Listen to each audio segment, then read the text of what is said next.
అబద్ధాల ముందు అభివృద్ధి ఓడింది. కాంగ్రెస్ దుష్ప్రచారం నమ్మి పనిచేసిన వారిని తిరస్కరించారట. ఇంకా బుద్ధి వస్తలేదు ఈ కేటీఆర్. పార్టీని సర్వనాశనం చేస్తున్నాడు బీఆర్ఎస్ పార్టీని ఈ వ్యాఖ్యల ద్వారా. హుందాగా మేము ఓడిపోయినాము, ప్రజలు మమ్మల్ని ఓడగొట్టి ప్రతిపక్షంలో కూర్చోమని, ప్రతిపక్ష పాత్ర పోషించమని మమ్మల్ని కూర్చోబెట్టారు. మేము కొంత పని చేయగలిగినాము, మాకంటే బాగా చేస్తారని ఇంకొక పార్టీకి అధికారం ఇచ్చారు.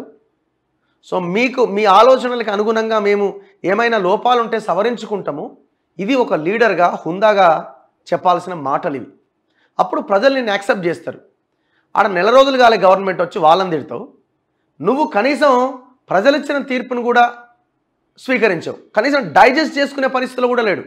కనీసం ఇప్పుడు అంటే ప్రజలదే తప్పట. అబద్ధాల ముందు అభివృద్ధి ఓడిందట. అబద్ధాలు మొత్తం నమ్మేసినట్టు జనం. చూడండి, పనుల కంటే ప్రచారంపై దృష్టి పెడితే గెలిచేవాళ్ళనమాట. నీకంటే ప్రచారం చేసినోడు ఎవడు రా బాబు? నీకంటే ప్రచారం చేసినోడు ఎవడు? 100 కోట్ల రూపాయలు ఒక్క తెలంగాణ అవతరణ దినోత్సవం నాడు పోయినసారి 300 కోట్ల రూపాయలు పేపర్ యాడ్స్కి ఇచ్చిండు.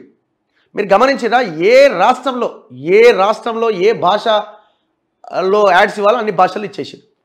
జమ్మూ కాశ్మీర్ పోతే అక్కడ లాంగ్వేజ్లో ఒక్కొక్క పేపర్లో ఒక మెయిన్ పేపర్కి ముందు 6 పేపర్ల ప్రకటనలు ఇచ్చారు. 6 పేపర్స్. ఇప్పుడు for example times of India ఉంటే టైమ్స్ ఆఫ్ ఇండియా ఏ రాష్ట్రాల్లో వస్తుందో అన్ని రాష్ట్రాల్లో ప్రకటనలు. అట్లా అంటే ఎగ్జాంపుల్ చెప్తున్నాను నేను. అంటే ఎన్ని కోట్ల రూపాయలు వాళ్ళు ఖర్చు పెట్టినట్టు? నీకంటే ప్రచారం చేసినోడు ఎవడూ లేడు. అధికారం ఉన్నది, రాజ్యం ఉన్నది, ఐఎన్పిఆర్ని వాడుకున్న అద్భుతంగా విపరీతమైన ప్రచారం చేసాం.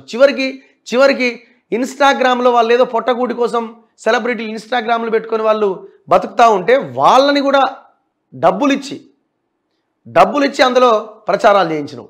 ఇక నువ్వు ప్రచారం గురించి ఇంకొకరిని అంటున్నావు. ఏం కేటీఆర్ ఇది?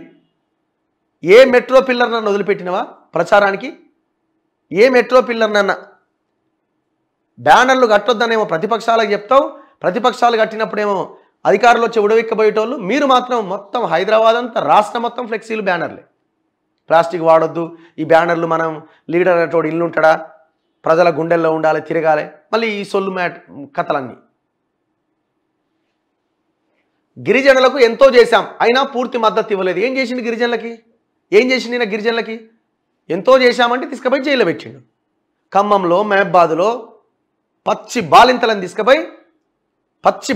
తీసుకుపోయి పిల్లలున్న తల్లులను తీసుకుపోయి జైల్లో పెట్టినావు. ఉసురు తగిలింది బొందల పెట్టింది నిన్ను. పార్టీ శ్రేణులు నిరుత్సాహపడాల్సిన అవసరం లేదు. కేసీఆర్ వంటి గొప్ప నాయకుడు మనకున్నారు. బీఆర్ఎస్ రాష్ట్ర వర్కింగ్ ప్రెసిడెంట్ కేటీఆర్. కేసీఆర్ ఉండడేమో కానీ నువ్వు మొత్తం నాశనం అవుతుంది పార్టీ.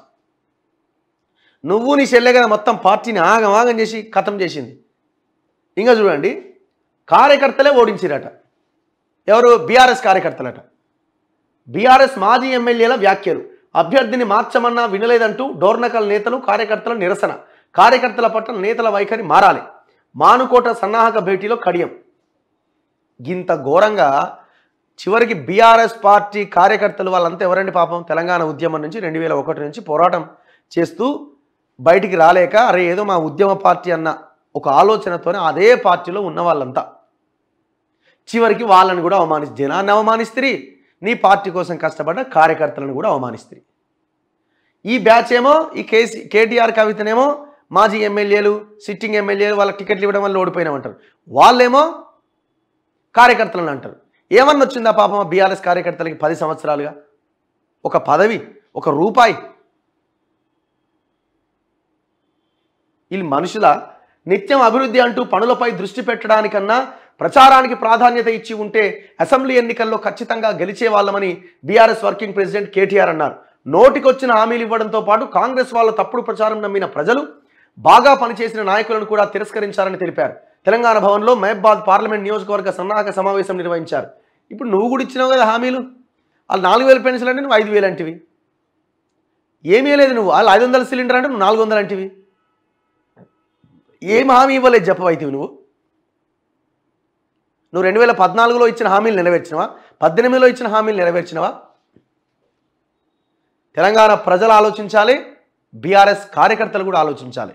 అవమానిస్తున్నది మిమ్మల్నే. బాగా సంపాదించి మొత్తం దోపిడీ చేసి నువ్వు ఈడ మీటింగ్లు కాదయ్యా, ఫార్ములా రేస్ కార్ రేసింగ్ సంబంధించిన 55 కోట్ల స్కామ్ గురించి చెప్పు. ఎట్లా పోయినాయి వానికి 55 కోట్ల రూపాయలు? క్యాబినెట్ ఆమోదం లేకుండా సమాధానం చెప్పు. ఔటర్ రింగ్ రోడ్ గురించి చెప్పు. ఒక్కడు మాట్లాడతలేడు. వాళ్ళ మీదకి వచ్చే ఒక్కదాని మీద స్టేట్మెంట్ ఉండదు. 420 అనే పుస్తకం తీసుకొచ్చినావు కదా, మరి ఆ 55 కోట్ల సంగతి కూడా చెప్పు. ప్రెస్ మీట్ పెట్టేందుకు చెప్పవు. అన్యాయంగా మా ప్రభుత్వం మీద, గత ప్రభుత్వం మీద దుమ్మెత్తిపోస్తున్నారు, 55 కోట్లు ఇవ్వడం కరెక్టే అని చెప్పరాదు.